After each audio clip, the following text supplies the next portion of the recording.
Good afternoon, everyone. I see the room is slowly filling up. Very warm welcome to the REDD+ side event from the Secretariat. My name is Dirk Nemitz. I'm leading the Agriculture, Forestry and Land Use Unit in the UNFCCC. And I would like to first give the floor to my director, Shuhong Wong, director of the Transparency Division in the Secretariat and responsible for all reporting and review processes, including the processes related to REDD+ and forests and also the agriculture work.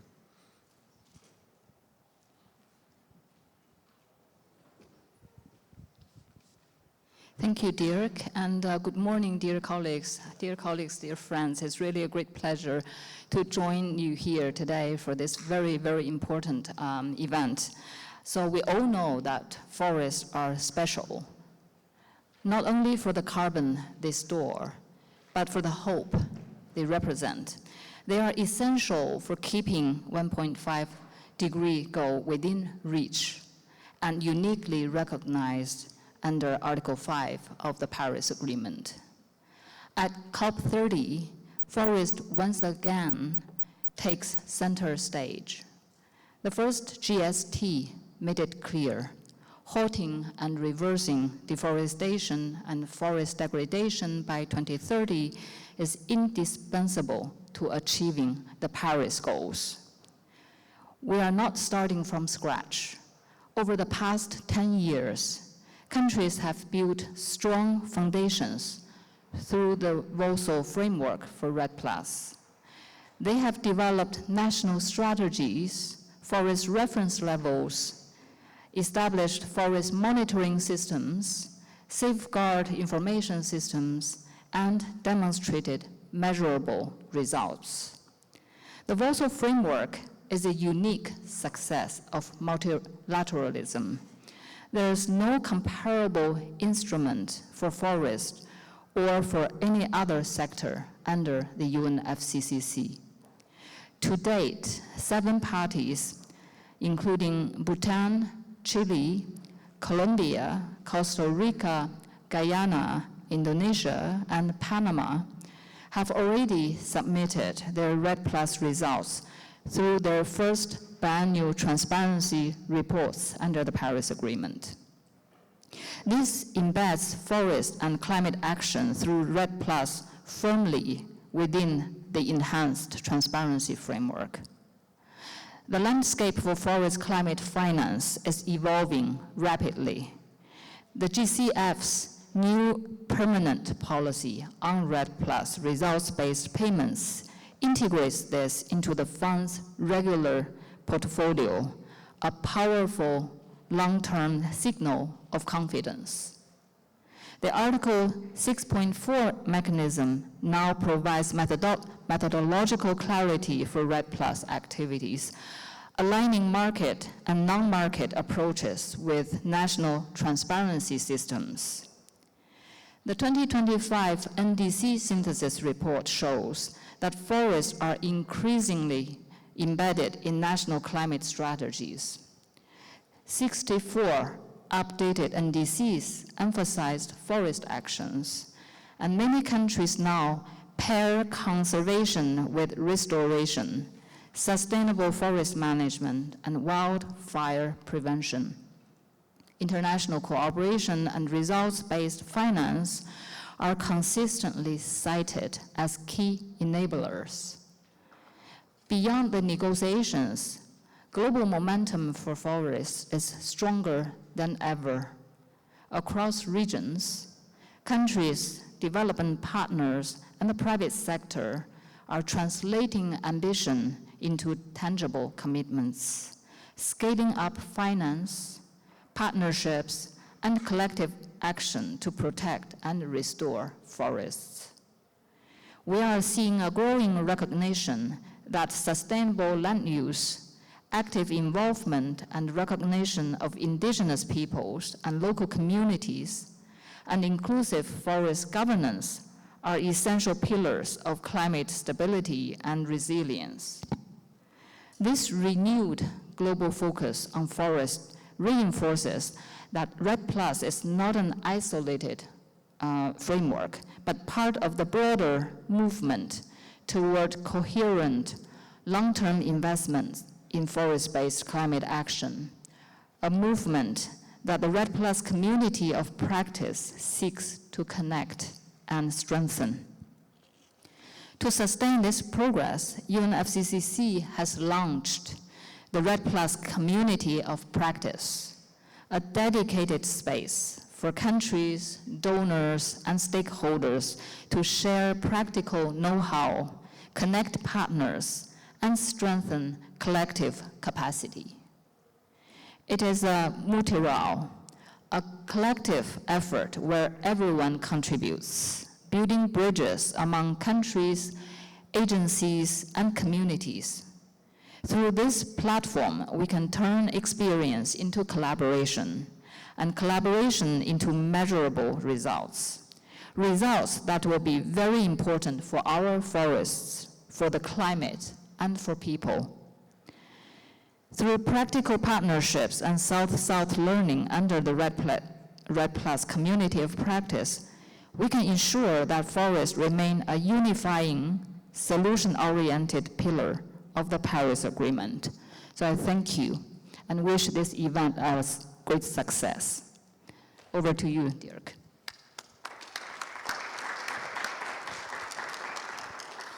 Thank you very much, Shuhong. I know you wish that you could stay with us, but I know that the negotiations are ongoing and are going into a very critical phase. So, understanding that you will have to leave soon. The event today focuses on where forest and REDD Plus stand in the UNFCCC process at the moment, including in the NDCs. And we will focus some presentations on the REDD Plus situation, also in the Article 6. And we'll then also hear an update from the Green Climate Fund, who I'm very glad they can be here, and a briefing on UNEP's findings in the State of Finance for Forests report and how it all comes together. And on that we have afterwards a panel to talk a bit about the history of REDD Plus and where the current gaps lie, also compared to before, and how the REDD Plus community of practice can potentially help to address these gaps.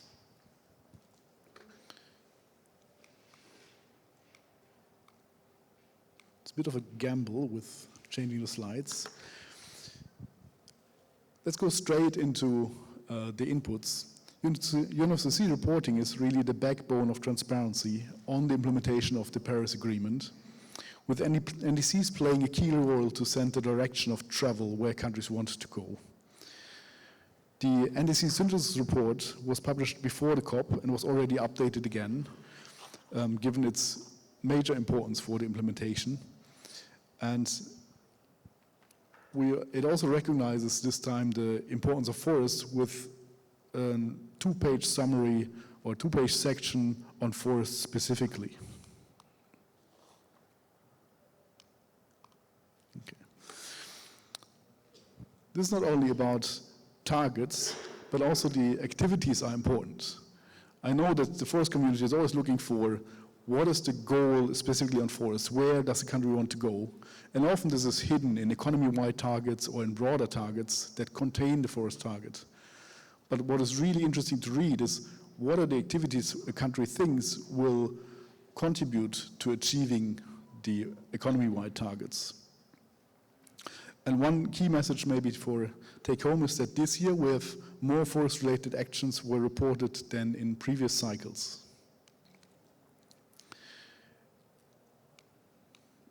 Another important aspect that comes out very clearly is that parties are highlighting synergies among the Rio Conventions more strongly, which can enhance financial efficiency and maximize the impact of activities. It has also become politically more and more important, and also here at the COP today the negotiations are ongoing on how these synergies can be recognized more. And there are many areas of work in the UNFCCC where this may not be so critical, but I think for forests it's really a critical area where we need to think degradation, climate mitigation, and the biodiversity questions all together.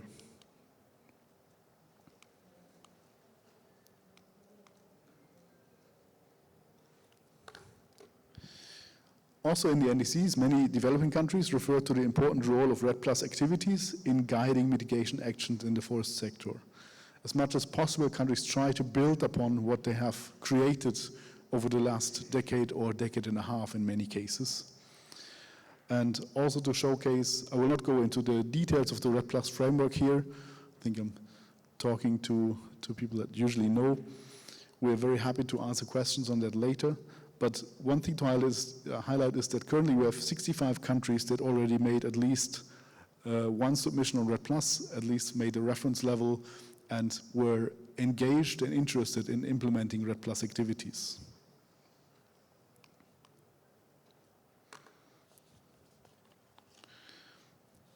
"21 of these countries fulfilled all the requirements of the Warsaw Framework for REDD Plus, so they are eligible to seek and obtain results-based finance for 12 gigatons emission reductions, which is a huge amount. But funding gaps remain. It's difficult for these countries to actually get payments for these results. And we will hear more about this from UNEP soon, about the general situation of forest finance. And also we will hear about new opportunities, which are, I think this gap was recognized a couple of years ago, that something needs to happen in this area. And I think the Forest and Climate Leaders Partnership has actively worked in that area. And also the Green Climate Fund has, with strong political support, last year adopted a new policy on results-based finance. We will hear about this. And there's also many countries are exploring how Article 6 can be used to really mobilize more finance. And of course also other opportunities, like the TFFF that was just launched last week. As an aside, COPs have also always been important opportunities for funds that address urgent needs or visionary new approaches, as we then see in the COP30 pledges, where pledges came in for the Congo Basin and also for the TFFF. And we hope that this will increase in the future. What you also see in the reports is the need for further capacity building on REDD Plus, including on accessing and combining different sources of results-based finance or even non-climate finance, as no single source is sufficient today. In response, UNFCCC has launched the REDD Plus Community of Practice earlier this year, and the idea is really to create a forum for South-South exchange among the REDD Plus countries, but then also identify the open questions and other fora where these could possibly be addressed and advanced. Maybe just as a quick reminder on what we presented in June, the backbone of the work is virtual. This is just the reality. It's more efficient. It allows more inclusivity and allows everyone to participate. It's based on the existing REDD Plus web platform and discussion forum. It's also including webinars, and we held the first one in November, early November, just before the COP. So the recording of that one is available. And in addition to that, we plan as much as possible to have regional and global meetings to also bring people together and get deeper into discussions that are sometimes difficult to hold online only. And the first of these meetings will be held for Latin America and the Caribbean regions, will be hosted by Brazil still this year in mid-December. And for next year, we're then planning, I just came out of the FCLP members meeting where it was announced that we will hopefully be able to do the first global meeting in Africa. And if I can have a wish, then a second regional meeting in another region.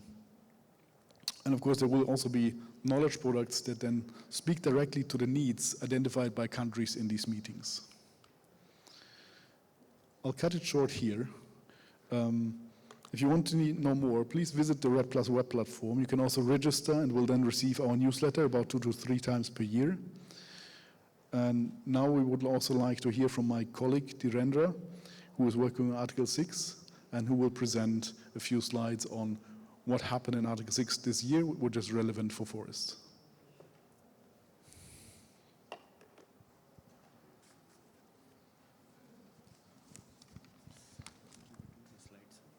You have the slides, do you?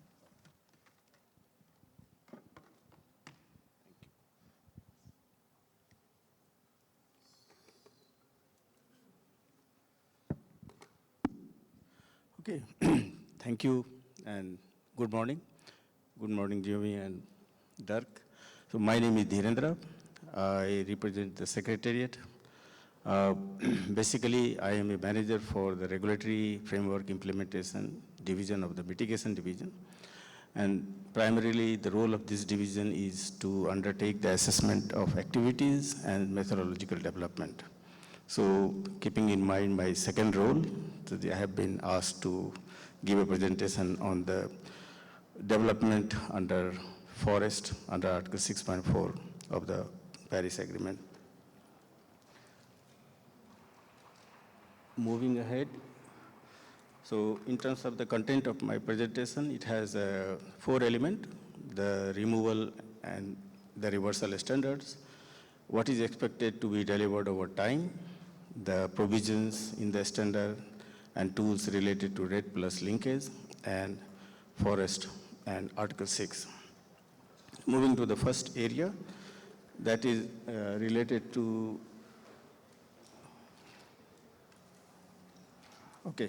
so top-down work done by the supervisory body for the multiple relevant standards has already been approved.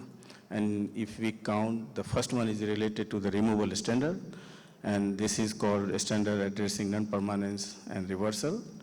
And then methodological standard related to baseline standard, leakage standard, additionality standard, and the tools. So if we see the classification of the methodological process, so first is the methodology, then a standard, and then comes the tool and the related guidelines.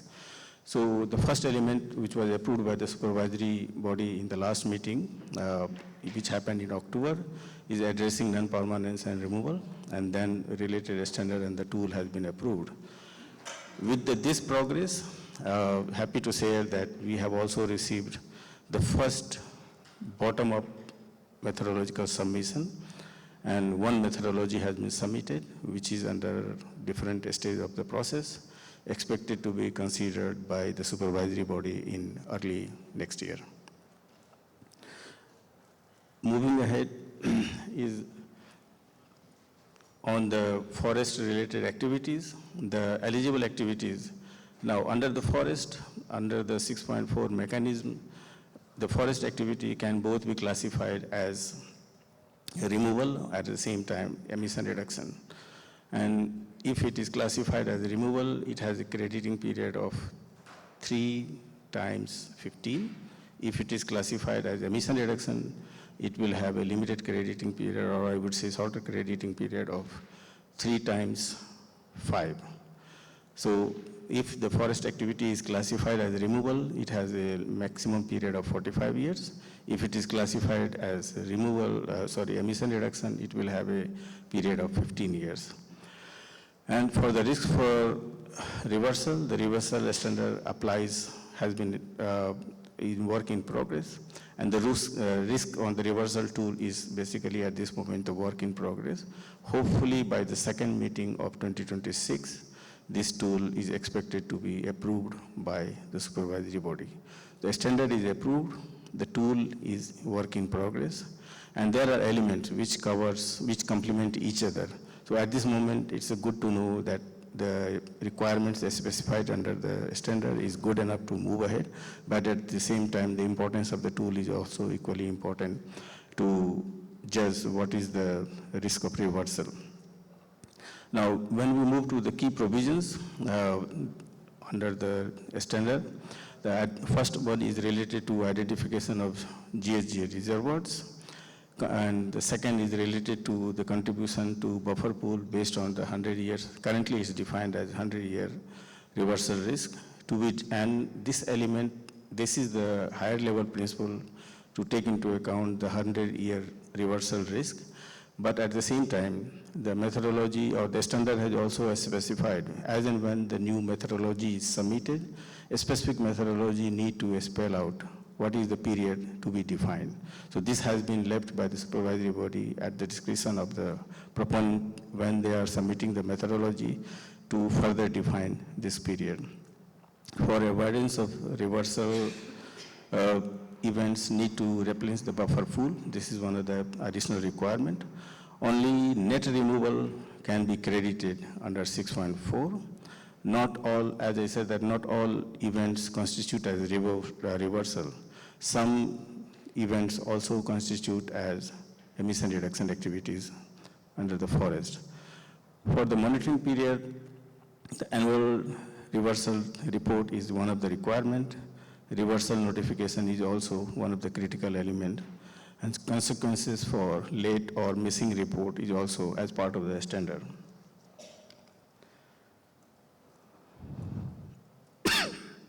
Moving further, the key provisions is the case post-crediting period is one of the critical requirement, and I don't know how many stakeholders looking at the input received to the supervisory body. This was an area where a lot of inputs were received.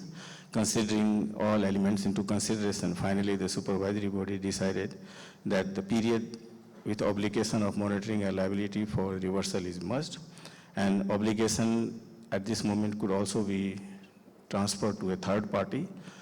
The third party, what we mean here is, could be an insurance agency also. And also duration is also to be defined at the methodology level. The post-crediting monitoring termination has a requirement to be demonstrated for negligible risk. Cancellation of 6.4 ERs is still at the risk, and potential use guarantor to be further elaborated based on the work for the future. These are the requirement which is already part of the approved standard. As I said, the tool is work in progress.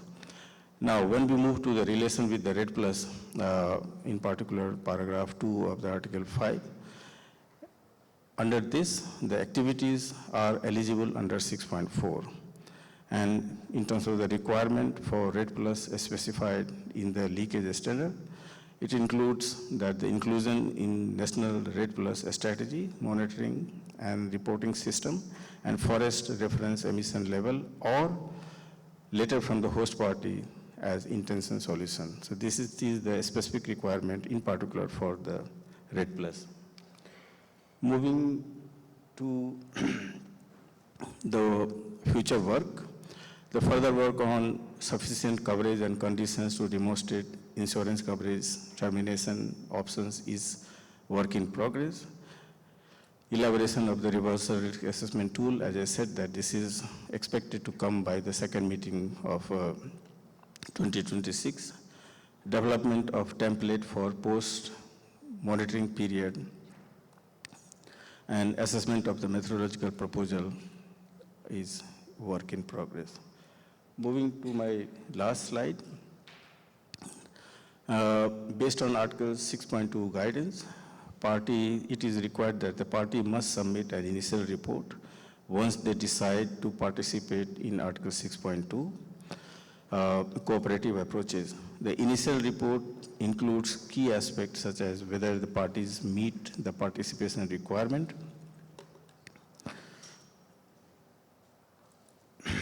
and information on the parties' NDC, information of ITMO, matrix and method for applying corresponding adjustment, and the details. To date, we have received 3 initial reports focused on the forest sector, one from Guyana, another from Suriname, and one from the Honduras. On the Guyana is related to justificational REDD plus programs, and for Suriname and Honduras, it is related to Article 5.2 of the Paris Agreement.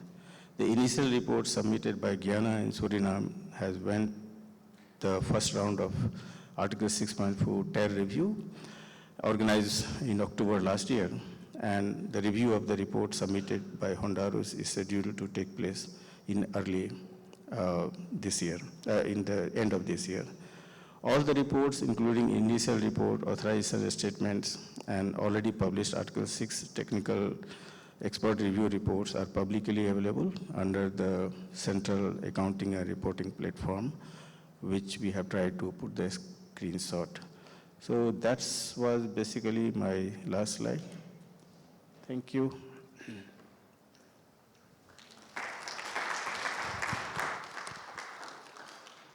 Thank you very much, Narendra. You can stay here.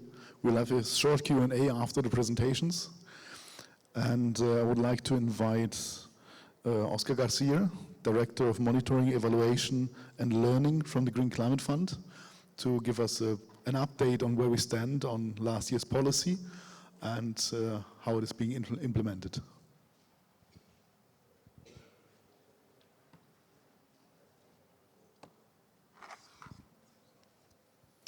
Thank you very much. Good morning, everybody.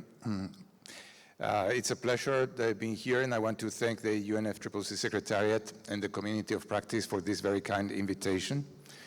It's a humbling experience because, as we have heard from the previous presentation, it's a highly specialized technical topic. However, I'll do the best to present the GCF experience in that. The Green Climate Fund, as an instrument of the financial mechanisms of the Convention, is turning 10 years now in 2025. And in these 10 years of operation, our GCF forest and land use portfolio has matured from site-based reforestation projects into integrated programs that connect carbon reduction, land governance, and rural livelihoods. With $2.3 billion in approved financing and $3.6 billion in co-financing across 92 projects, investments now blend emission reduction goals with biodiversity protection and sustainable land management. But today we are here to speak about the introduction to REDD Plus results-based payment and non-market result-based finance mechanisms under the Convention. Next slide, please. As you are aware, there is this three phases of the REDD Plus: the readiness and preparation, followed by the implementation and transformation, and finally the results-based action. We were having a conversation with Jose Carlos before the presentation, saying that actually this is more a continuum than three distinct phases. But nevertheless, readiness and preparatory support project preparation facility, also funding proposals, approval process, and the pilot program for REDD Plus results-based payment, plus the new REDD Plus results-based payment window 6.4. And these are the GCF modalities accompanying the process. If we go to the next slide, you will see that there is a strong emphasis on complementarity and coherence. And I really would like to highlight this because we cannot do this alone. That's why throughout this continuum, we work with the Forest Investment Program, with the FCPF Readiness Fund, with the Biocarbon Fund, with the Central African Forest Initiative, with bilateral agreements, with the Congo Basin Forest Fund, with the FCPF Carbon Fund, with the Amazon Fund, with the UN REDD, with GEF, SFM, and with the REDD Plus Early Movers. We are very proud to continue this collaboration with all these stakeholders and partners because Director Wang has already highlighted the importance of forest for climate action. If we go to the next slide, please, you will see that the GCF REDD Plus results-based payment, the criteria remain the same, are the Warsaw framework, and in which we highlight the importance of forest reference emission levels, forest reference levels, the National Forest Monitoring System, and I cannot highlight enough the importance of the National Forest Monitoring System because that is really a reliable source for us to compare results, the National Strategy Action Plans, and the safeguard information systems. So in that sense, this keeps on being the same and familiar to you. Between 2017 and 2022, GCF REDD Plus had a pilot program of $500 million, at a cost of $5 per ton of CO2 emission equivalent reduced. This pilot program covered the countries of Costa Rica, Argentina, Colombia, Indonesia, Paraguay, Chile, Ecuador, and Brazil. The pilot has come to an end, and we have done a positive assessment of the pilot initiative, and that's why now, at the 40th session of the GCF Executive Board, Mainstream's requests for REDD+ and results-based payment are turning into regular programming cycle, and that was the decision adopted by the board. The UNFCCC Warsaw Framework for REDD+ remains the basis for assessing the eligibility of proposals. Verified REDD+ results from the period 2018 to 2022 are eligible. Reference period for FREL must be no more than 5 years before the start of the results period. There is a cap of 15 million tons of CO2 emission per country request at a value of $8 per ton of CO2 emission equivalent. A proposal for use results-based payment proceeds must be in full compliance with GCF policies. That means a concept note and funding templates may have been updated and will be available online through the GCF REDD+ specific website. The structure and templates are different from regular GCF projects and include simplified reporting. I hope you will welcome those news, following a specific simplified APR format to be further updated in 2026. Concept notes can be submitted from now onwards through email submission. Online submissions will be updated for REDD+ results-based payments next year. If there is anything about this slide that you would like to ask about, I would be happy to engage with you bilaterally. The assessment of the results-based payments funding proposals. The funding proposal will be assessed against the criteria for assessing proposals for REDD+ results-based payments, including the scorecard, including an Annex 1 and GCF policies and procedures. There are 3 steps. The first one is funding proposal proposes a volume of achieved emission reductions to be considered. Step 2, the proposed volume, a percentage of the volume will be subtracted to address the risk of reversals, and the percentage to be subtracted to address the reversal risk is 10% of all proposals. That's the formula. And I invite you to visit the GCF REDD+ for further information. Thank you very much for your attention. I look forward to the interaction.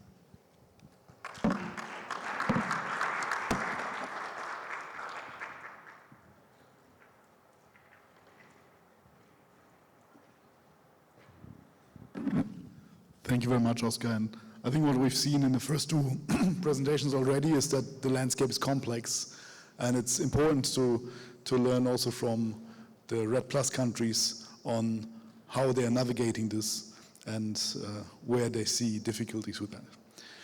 Next, we would like to hear about the general state of forest finance from our colleagues from UNEP, Mireia Atala, Chief of the Adaptation and Resilience Branch in the UN Environment Programme.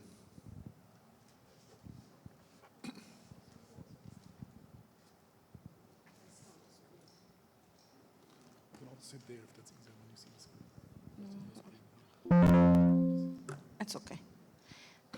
Thank you very much, and good noon, everyone. Can I have the slides up, please?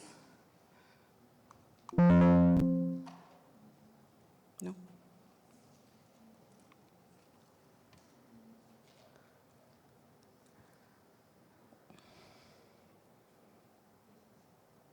No? Okay, great. Thank you very much.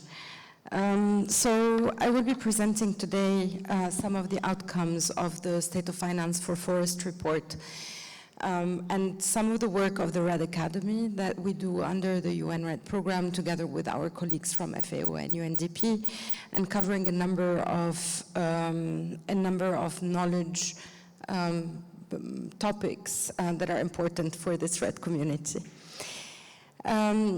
Maybe starting with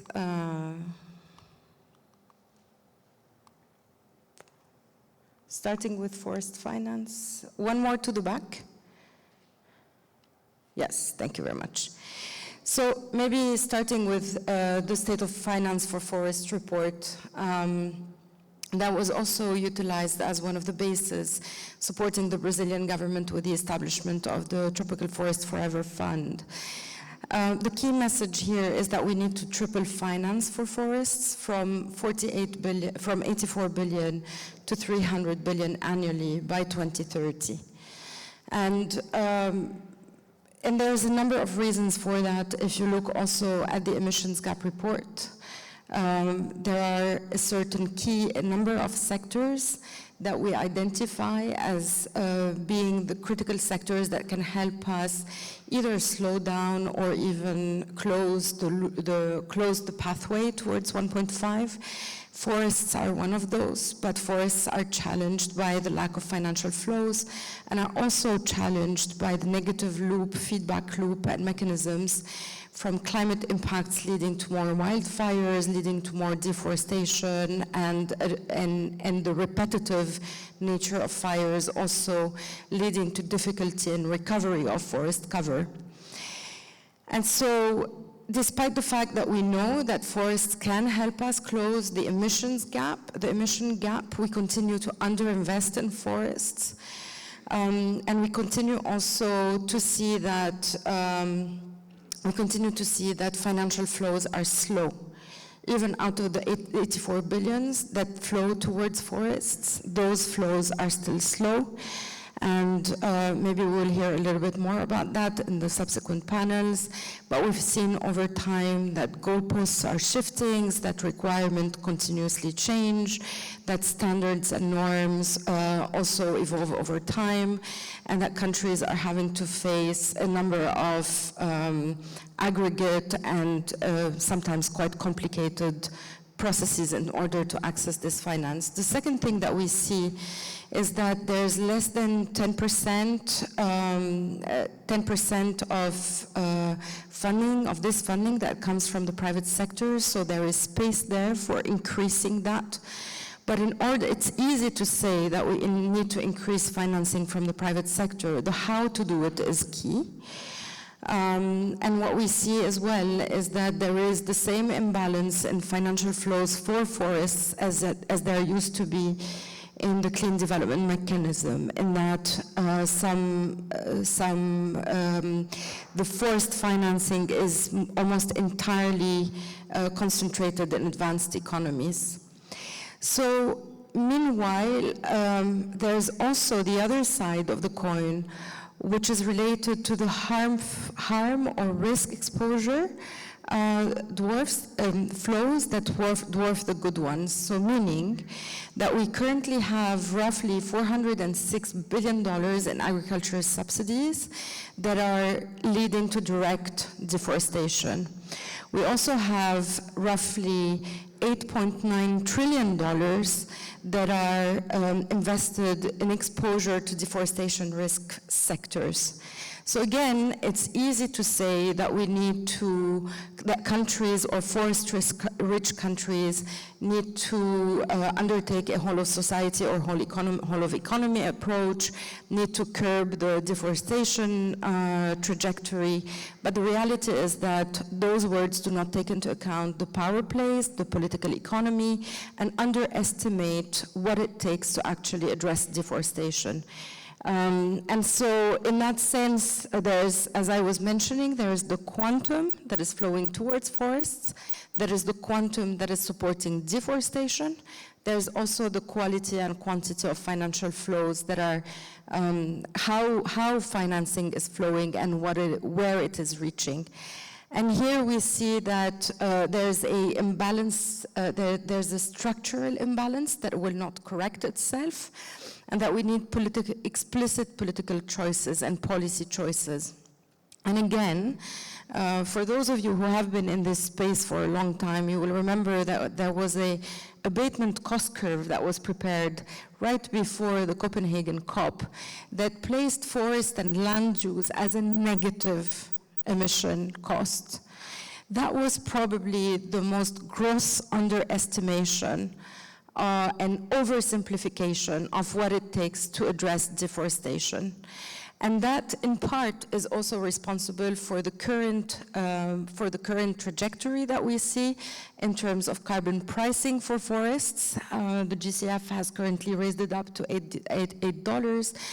But if we look at an aggregate aspect of things, whether it's the effort that it takes, the political economy, the opportunity costs, the effort of enforcement, all of these come back to much more. And then if we add to that what Rita Mesquita calls carbono gourmet, which is, carbon that is used as a metric, but that also has an amplifier effect in terms of ecosystem resilience, watershed management, species diversity, biodiversity, contribution to local economies. The value of that carbon, the unit of the molecule becomes only an indicator that is not representative of what the value of that carbon encompasses. And so there is that aspect as well that we need to look into in terms of carbon pricing, in particular for that sector.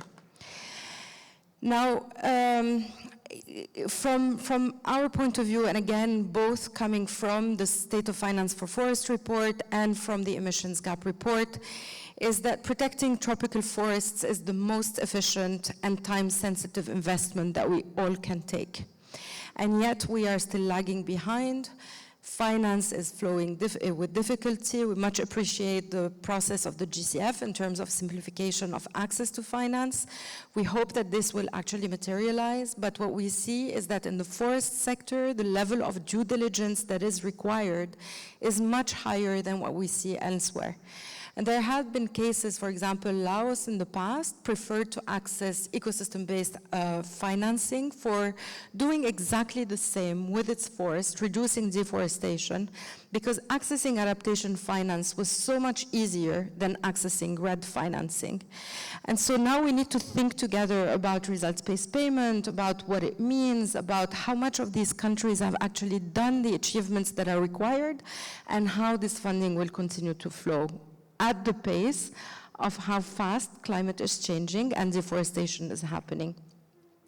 And of course, throwing money into the issue will not be the solution to deforestation, but throwing money into the issue will start to shift and change the political economy of things, will start to shift and change the positioning of ministries of forestry or environment or agriculture that are responsible for the forestry sector, and will start changing as well how the relationship to forest continues happening. So maybe I will shift to my last slide because I can talk a lot about that. Is this mine? Oh, I'm stuck again.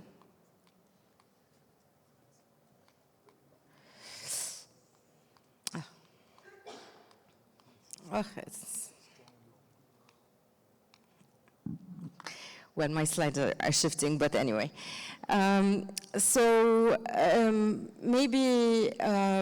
Maybe just a couple of closing reflections and connecting to the community of practice and to the topic of our discussion today is that, as I was saying, that throwing money at forests is not going to resolve the problem on its own, and what we need, and it's not also based on data alone. Countries need the systems, the skill, and the know-how to deliver the results. And what we've seen is that through a number of communities of practices that have been convened and brought together by the UN REDD program, whether it's on MRV, and I think Jose Carlos will introduce that, or whether it's on benefit sharing. We've done this together with UNDP, and I'm hoping Claudia will speak to that, or on environment and social safeguards.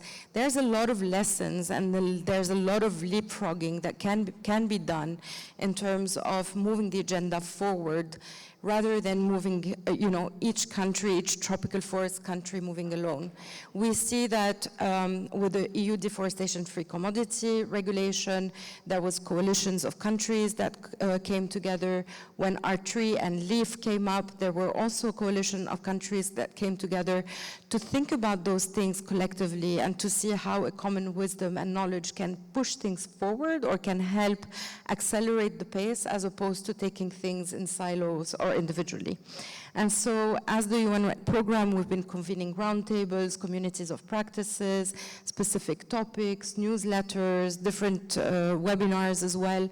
And we will very much look forward to see how the community of practice that is established under the UNFCCC Secretariat can learn from this, amplify, and help move the agenda forward. Thanks.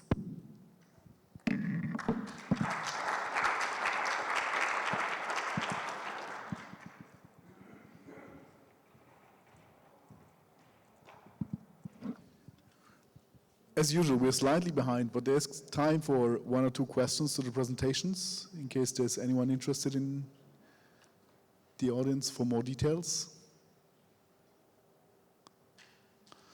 I don't see immediate questions, so thank you very much again for the presentations. And I would like to now turn to our panel. So we have Haruni Krishnavati, Senior Advisor to the Minister for Climate Change in the Ministry of Forestry of Indonesia.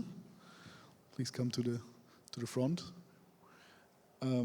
Maggie Charnley, Head of the International Forest Unit in the UK, and José Carlos Fernandez Ugalde, who has been with us here in the REDD Plus space for a very long time and speaks as a former REDD Plus negotiator. He's with the Basque Center for Climate Change. And we're just trying to explore a little bit on where do we stand and where can we head with your REDD Plus community of practice, and how can it help countries? So I'll start with you, Haruni. Indonesia has been a pioneer in REDD Plus implementation and has consistently reported also to the UNFCCC, including a technical annex with REDD Plus results in its first BTR, as was mentioned before. Can you explain the benefits Indonesia is gaining from reporting to UNFCCC for national processes and working in the country?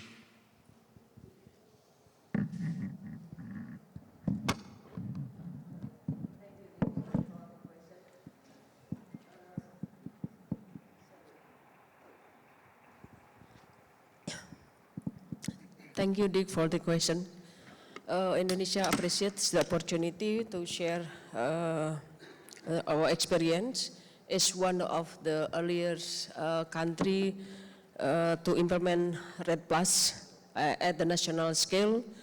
We see the REDD Plus architecture under the UNFCCC as a critical foundation for ensuring environmental integrity, fairness, and also accountability in global climate actions.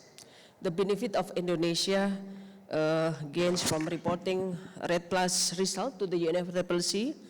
I think the first thing, reporting to the UNFCCC has strengthened the credibility and also the transparency of Indonesia national climate actions. Through our submission to UNFCCC, such as forest reference emission level or forest reference level, and then biennial update reports, and most recently the technical annex of REDD Plus results in our first biennial transparency report, Indonesia has been able to demonstrate very viable emission reductions that has been achieved through concrete policy and also actions, particularly in reduction of deforestation and forest degradation, and then also peatland restoration, and also this has been strengthened the forest governance. And the second is regarding the reports. This report has enhanced Indonesia access to multilateral and also bilateral result-based finance. Our transparent reporting or our experience in reporting REDD Plus result to UNFCCC was essential for us to secure, for example, for the result-based payment that we have gained from the Green Climate Funds for phase 1, and hopefully we could have access to continue to submit for the next phase.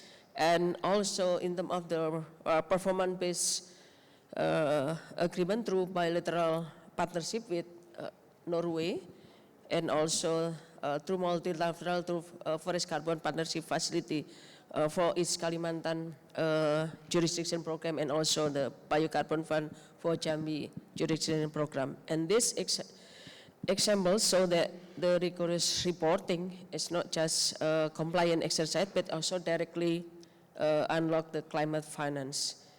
And in addition, the UNFCCC process is actually help us continuously improve our MRV system, including how we strengthen our national forest monitoring system and how we harmonize our forest, our land sector data, and how we establish more robust framework for safeguard compliance.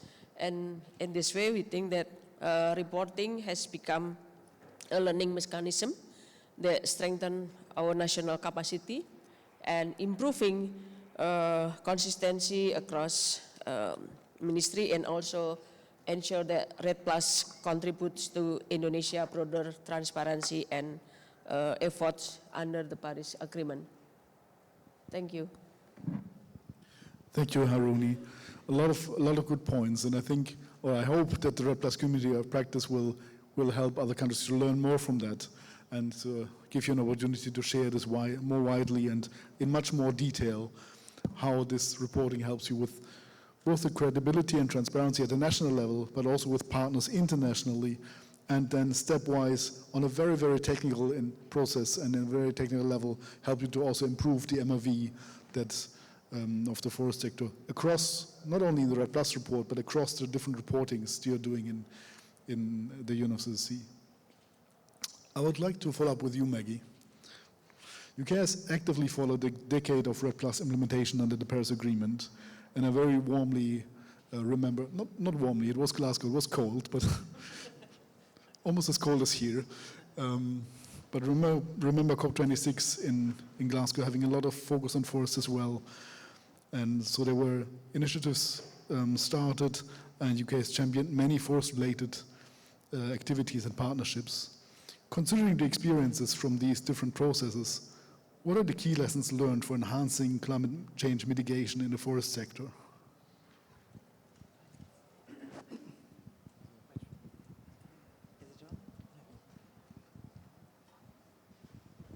Now it's on. Thank you. It's always slightly difficult to follow Indonesia on a REDD Plus panel. So I will go up a level in order not to be competing in terms of who knows what, because I will lose. People like trees, it turns out. And so in some respects, getting forests onto an agenda at a political level is quite a straightforward thing to do. But I do think making sure forests are prominent within climate politics is one of the things that we need to be good at. And in order to do that, we need to be better at making our narrative fit with political priorities. So forests are brilliant. They deliver against almost every political agenda going. And I think one of the things we're finding in the UK at the moment is that for our ministers, what resonates is security, whether that's in relation to conflict and migration, or to food security, or energy security, or health security. And across all of those agendas, forests run through the middle. Because without forests, we won't have food security. We know that 2/3 of the latest cancer medicines come from forests. And so without forests, our health security is at risk. Pandemics start when humans and animals interact, and that's often increased when forests are decreased. So number one, and what have I learned? That we need to keep forests on the political agenda, and doing that means being fleet of foot with our narrative. And we're kind of lucky working in this sector because it plays to that. We need to make sure that forest ministers get their time in the sun, by which I mean we need to make sure forest ministers have political weight within their own governments. It's an important economic sector, but it needs to be given the time and space to deliver good governance. And that would be second on my list. Good governance and tackling illegality. And REDD Plus practitioners know that good governance is tough.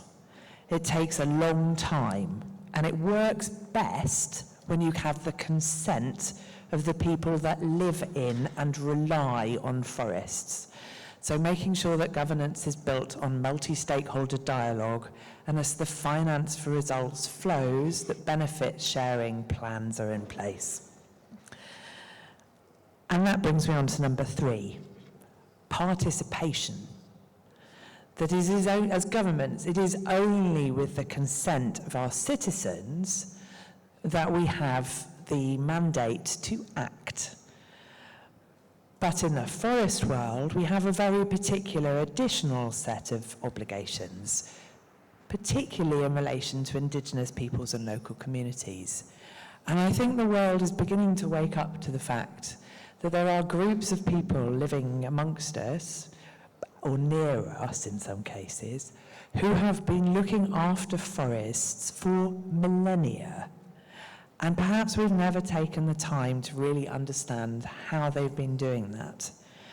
But enabling participation by local communities, by indigenous people, by smallholders, to help us shape our forest policies, our forest politics, will lead us all in a better place. So those would be my top 3, Dirk. Politics, governance and illegality, and participation. Thank you for bringing us up a level. And I like the part about governance, because, well, what I always see is that I get the MRV community telling me REDD Plus has completely failed. We're not addressing deforestation quickly enough. But then you talk to social scientists, you talk to people that work in the country, and you hear about all the improvements that were made in the country level with multi-stakeholder involvement, with rights and at least channels for participation of indigenous peoples and local communities, with the MRV capacity of the country. So lots of the foundation is being laid, but the good governance just takes a lot of time. Jose Carlos. This year we're looking at 10 years of REDD Plus implementation under the Paris Agreement, and I know you've been involved since before that in the discussions, and quite actively also in the negotiations that led us to the Warsaw Framework, and you also worked with countries. What are your 2 key observations you have from working with many countries over such a long period of time? Where are we and where do we need to go?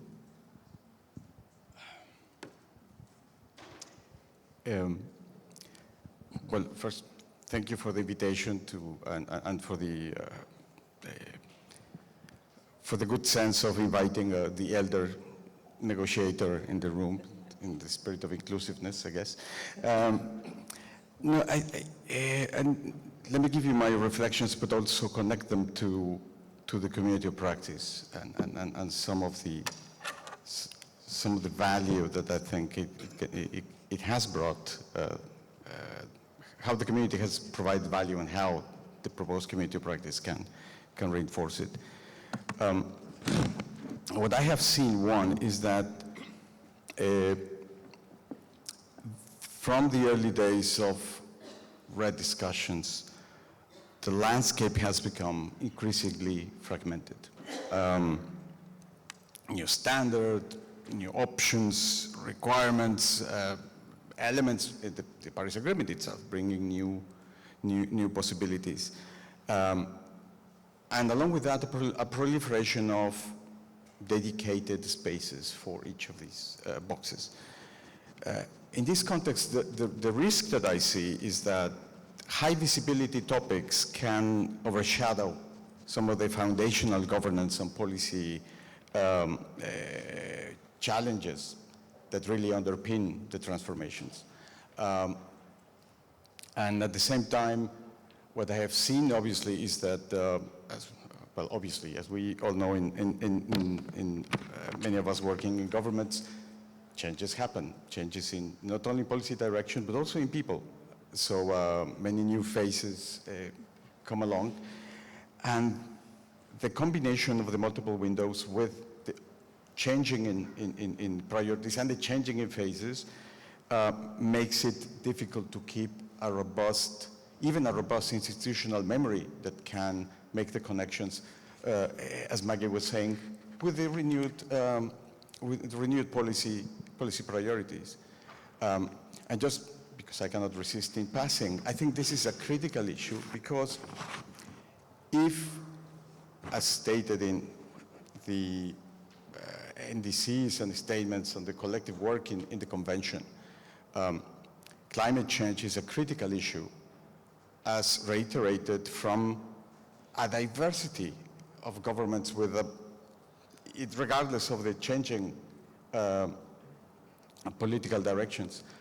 It just reinforces the fact that this narrative has to evolve to position climate change as a state element, at least as a state security factor beyond the angle or the specific instruments that make more sense. And in that sense, a renewed community of practice, I think, is needed to reconnect, to help reconnect, to strengthen coherence, and to navigate the complexity. From the early days, I think that this is not a failure of any kind. What I loved about REDD is that we took the bold move to start building a house without the blueprint, without the architectural plans for it. I mean, by the time the Warsaw Framework was approved, funding for readiness, actions for readiness were already 5 years on. And it's not, obviously that meant that some of the initial support probably had to be adjusted and some of the directions were not quite there. But that's fine. At the end of the day, it not only increased capacity, but probably more importantly, it facilitated understanding and agreement of the Warsaw Framework. So it was a political enabler, not only in money terms, but I think in conceptual terms, because it provided the space for a practical, to make REDD less theoretical and to get a taste of what would it really take. In the early days, the REDD Plus partnership, as some of the people in the audience may remember, played a critical role to bring many of the countries together. But also, I think, at the margins of the partnership, the negotiations, and other workshops, a common language emerged, and particularly, I think, among developing countries. It was a treasured moment where countries that would not find a strong voice could find a resonating chamber and would have a space where policy coordination was possible. And with that, I think that if the community of practice manages to provide this safe space of neutral information and dialogue for developing countries, that can not only help the navigation, the complexity that I mentioned before, but also, I think, help with the political visibility and assertiveness that is needed to move this agenda forward. A third point is that what I have seen is that REDD was safe and isolated and protected from the broader UNFCCC processes. Now, REDD cannot operate in a silo. And that was evident 10 years ago already from the narrative of the Paris Agreement, but I think now operationally, Article 6, the Enhanced Transparency Framework, the NDCs are forcing REDD to create a stronger connections. Adaptation, and you mentioned already the number of NDCs referencing forest, including forest and adaptation. So the connections within the framework of the convention are only going to increase with time. Again, community practice can be a space for that beyond what you mentioned on the various financing opportunities. And finally, I think that some of the just to stress what I mentioned earlier, definitely I think that the notion of REDD as phases in practice is not been like that. I think it's more like a layered REDD, where the readiness is a continuum dialogue of what capacities do I need to meet and to advance in implementation. And a backbone of that certainly is the community. In short, the three key elements, state capacity, I think is needed.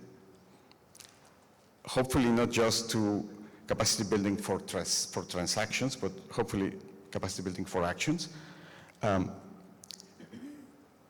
Political visibility is still going to be needed. We see this, I mean, with more limited and challenging budgets all over the place, including my own country of origin in Mexico. The need to translate the forest narrative into actionable relevance for political decision-making is critical.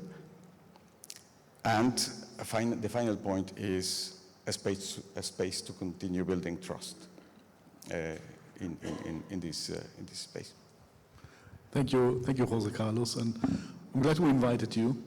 And I would really say we invited you in the spirit of capacity building on what was meant by REDD+ in the past, and so that the audience doesn't always hear this only from me, but gets other voices from people that were present.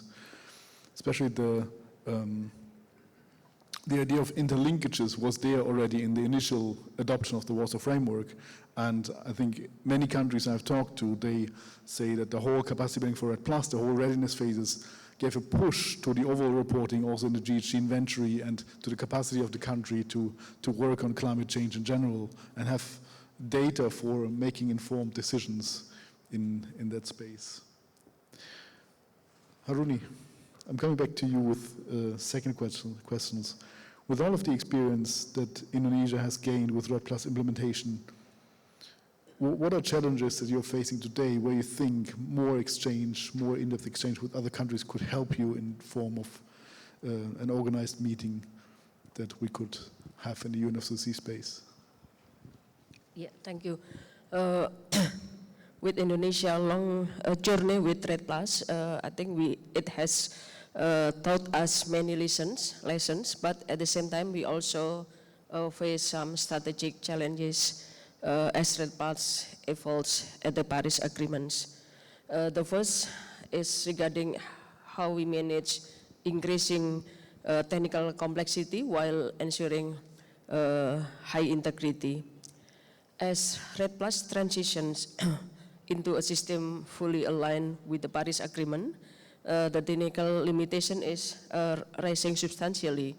And in this case, we must ensure that our REDD+ results are consistent with the requirements under Article 6 and methodological expectation, and also stricter rules of uncertainty, non-permanence, and also reversals, as has been previously presented, also long-term and increasingly detailed monitoring, as well as more complex safeguards and reporting frameworks.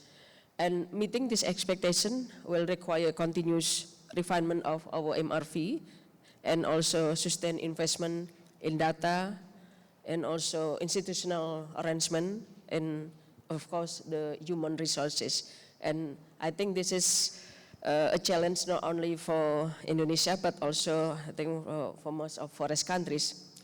And the second thing is about ensuring long-term sustainability through fair and inclusive benefit sharing. This is another challenge that how performance-based finance can translate into real incentive at the grounds. Indonesia is working on this to how we can deliver the performance-based finance through the benefit sharing mechanism so that payments can reach the local governments, can reach the local people who actually manage and protect our forests. And also we have forest management units working at the ground level who supposed to receive this benefit. And of course with other actors who actually protect forests, local peoples, indigenous people, local communities. That's something that we need to deliver the benefits of the REDD+ finance to the grounds. And designing the systems that are equitable, transparent, and aligned with the national law is also the things that complex. And I think this is also experienced by other countries as well, with similar question and practical solutions. And the third is about how we could will mobilize the adequate and predictable finance at scale.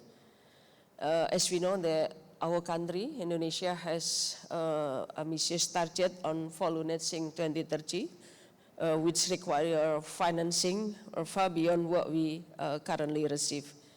And while REDD+ finance is increasing, including from voluntary carbon market and under Article 6 cooperation, I think the practicality remains limited, and we need financing that can support something like REDD+ performance at the jurisdictional level and also in the national scale action.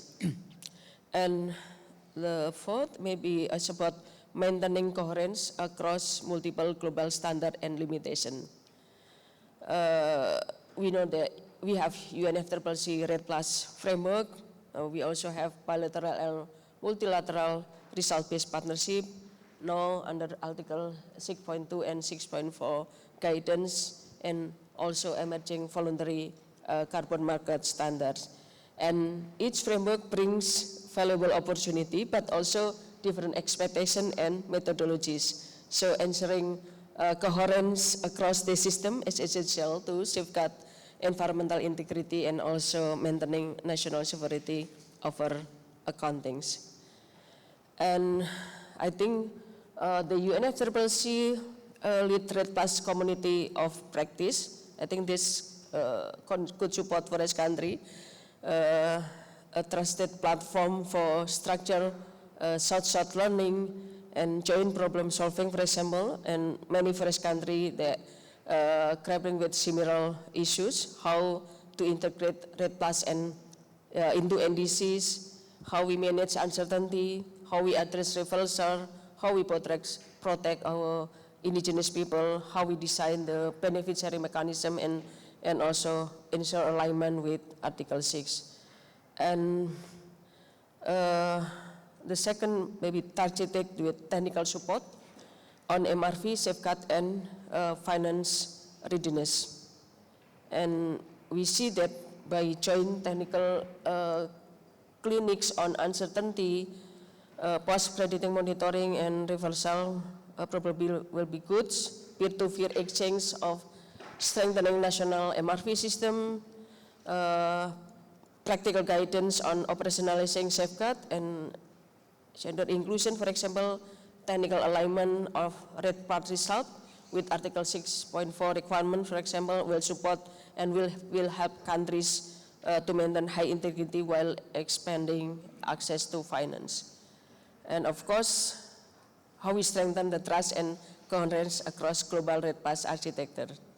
So with the GCF result-based payment, bilateral agreement and multilateral partnership, Article 6 cooperation and voluntary market engagement, I think this coherence will be crucial for ensuring integrity to enable countries like us to attract investment and maintain strong national oversights.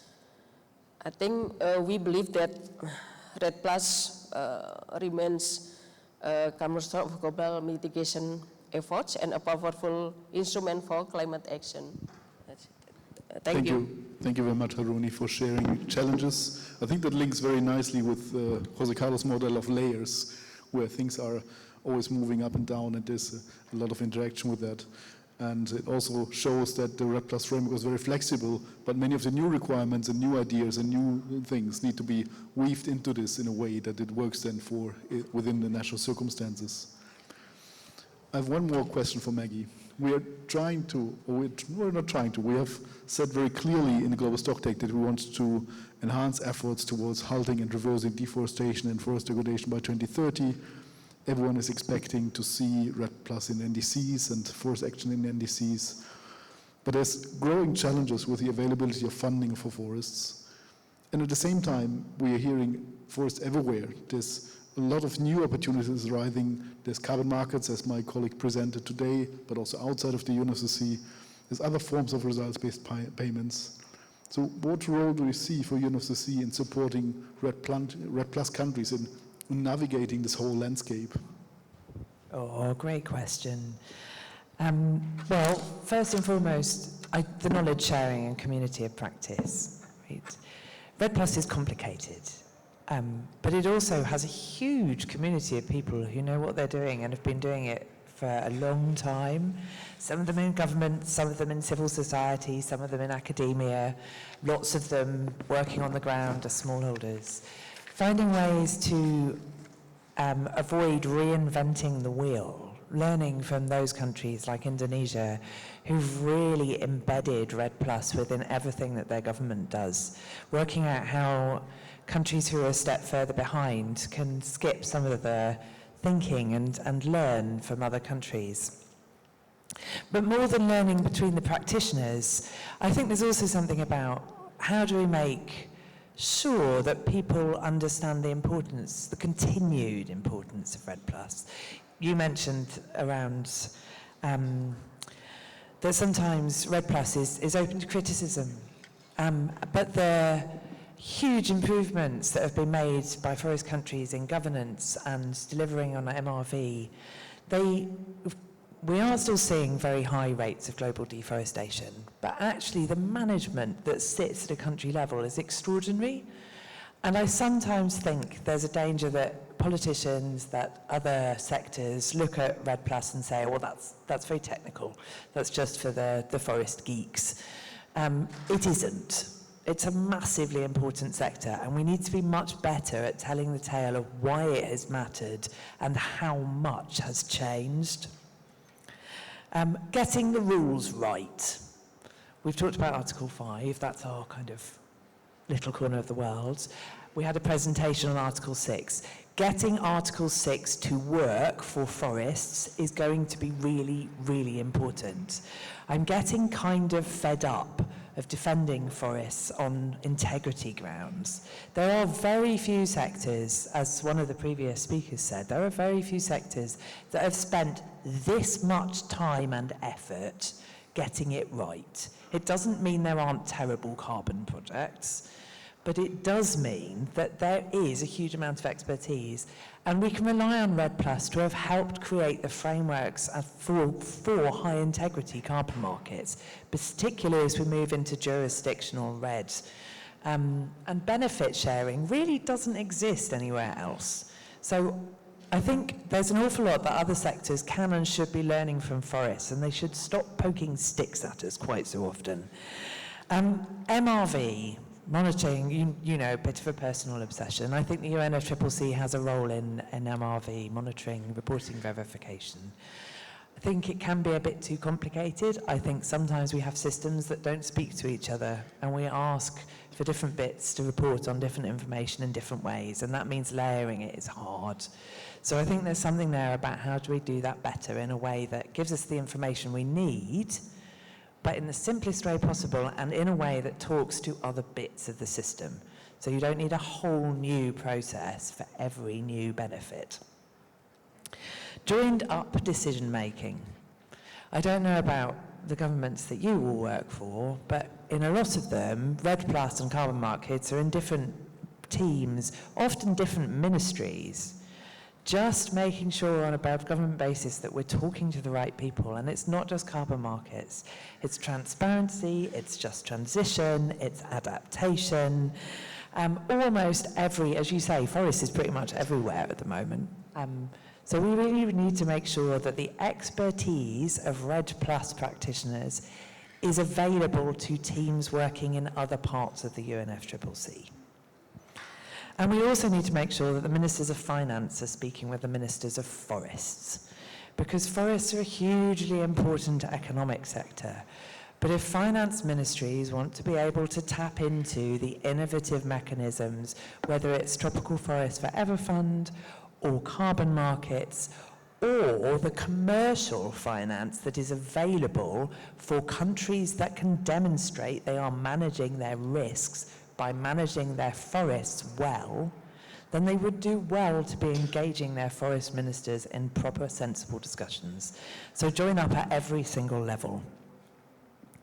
Ultimately, the work that has been done over decades by forest countries should put them in the front line for climate finance. It should put them in the front line for commercial finance at decent rates, because they should be able to demonstrate that their countries are building resilience for the future, and that should make finance easier to access. We all, in the UNFCCC community, we need to be working in partnership to make sure that that happens. Thank you very much, Maggie. And I like the underlining of how everybody has to come together across institutions and in partnerships to make things work, while not forgetting all the expertise that was built over the last decade and a half. We're running out of time. We have time maybe for 2 questions from the audience to the panel. Okay. Jason. Thank you, Dirk. Jason Funk from Conservation International. Been working on jurisdictional REDD Plus for quite some time now, and hearing about the real challenges from the countries. Really just want to pick up on what Jose Carlos is saying. Good to see you again. I think there was this misconception in the early days that we're just going to invest one time. We're going to build readiness with a big slug of finance, and then the capacity will be there. But that's not actually the case. The countries we're working with are saying, gosh, it's an ongoing struggle.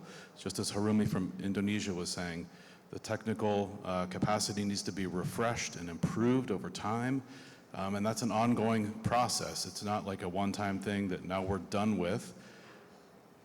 I think it's also become a challenge for those countries to be able to sustain that effort, to keep that capacity. As you were saying, Jose Carlos, it kind of goes away, or there's a political change and then it needs to be rebuilt afterward. So I think this is getting back to what Mireille was saying, that the finance needed to sustain that isn't materializing. This is a big problem.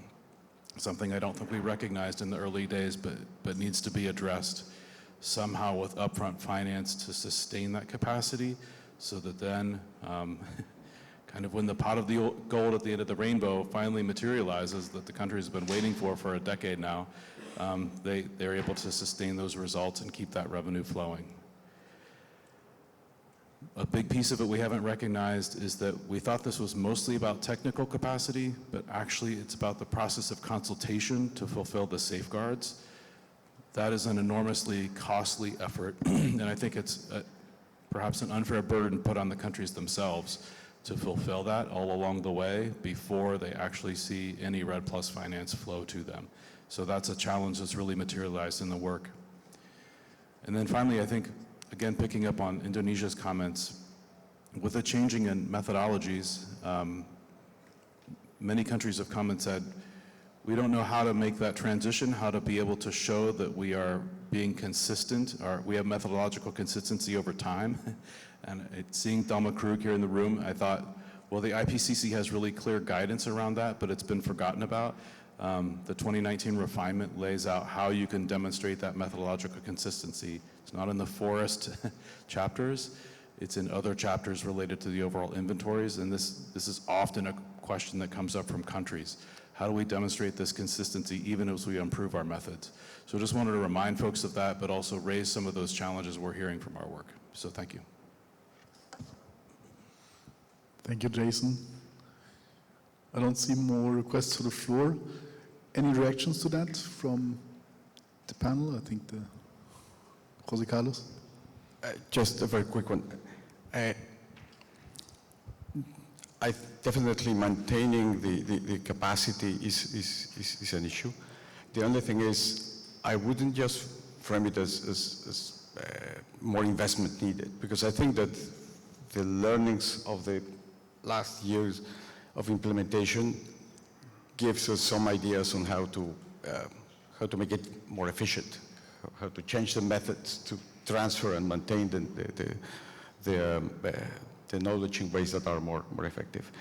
And on the inclusion and governance aspects, definitely there is a need to decouple the efforts to maintain elements of governance from the individual transactions so that they are not just pulses. And I think that the actions such as the 10-year pledge launched at COP is an example of these very needed parallel sustained efforts to secure enabling conditions that will eventually connect to conservation forest, eventually to carbon outcomes, and then potentially additional finance. But this is something which is such a long term, requires such a dedicated effort, that I think is a good strategy to combine both, not to put everything in the same package. Thank you. I can add just a couple of things. Thank you, really thoughtful comments. And I think one of the things, we have bluntly a shrinking pot of overseas development assistance, and so every pound or every dollar will need to work harder. And I think one of the areas we've been really interested in exploring is around how we can support countries with carbon market ambitions to secure carbon market finance for REDD+, so moving from Article 5 towards Article 6. But you're absolutely right that the upfront cost of delivering that, particularly for the consultation, is tough and is large. I can't think of many consultation processes in my own country, in the UK, that are anywhere near as extensive as the ones that we require under REDD+. And that's very genuine, and we don't do it because it is time-consuming, costly and difficult. And there does need to be acknowledgement that in the forest field we are asking countries, often lower capacity countries, to undertake something which is simply not normal in most policy spheres. And that means that some of what we need to be doing as we move into a larger reliance on private sector finance is ensuring that there is upfront finance flows to ensure that countries can meet the demands of carbon markets. Because they do go beyond REDD+. Even if you have a really good REDD+ system, there's a whole bunch of additional stuff you have to do to meet the rigor of the carbon markets. So absolutely for consultation, and absolutely for that kind of the jump between REDD+ and carbon markets, we need to be looking at the kind of mechanisms like upfront finance, where some public money can be used to leverage additional private money in different sorts of blended models. And I think learning about how that can work in different circumstances is going to be really important. Thank you, Maggie. I think we're about to close the meeting. Maybe I'm not trying to summarize everything. As usual, it's been a lot to cover. We're there. If there's anything you would like to discuss with the Secretariat, we're always there. There's 2 points I would like to emphasize in closing. One is we really have come a long way. And standing now on Brazilian Brazilian ground, 1992 we had Rio, where the UNFCCC Convention agreed. 2014, Brazil was the first country submitting a forest reference level to the UNFCCC, forest reference emission level, which was a major challenge because the decisions were just a few months old. And this year we have COP30 again in Brazil. So I'm very happy to start the work on the REDD+ community of practice also in Brazil, because it's a symbol of something that can last and be sustainable and help countries moving forward. And the second point is that let us not forget how far we've come and how much has been achieved in the multilateral space. The whole Warsaw Framework, the whole Article 5 of the Paris Agreement, as well as the whole Paris Agreement, is a treasure to be used. And I think the REDD+ framework is unique in many ways, in how it handles forests, how it guides, and how it is agreed by all parties to the NFCC. And it belongs to all of us and is ready to be used by all of us. So let's work together on this. Thank you very much.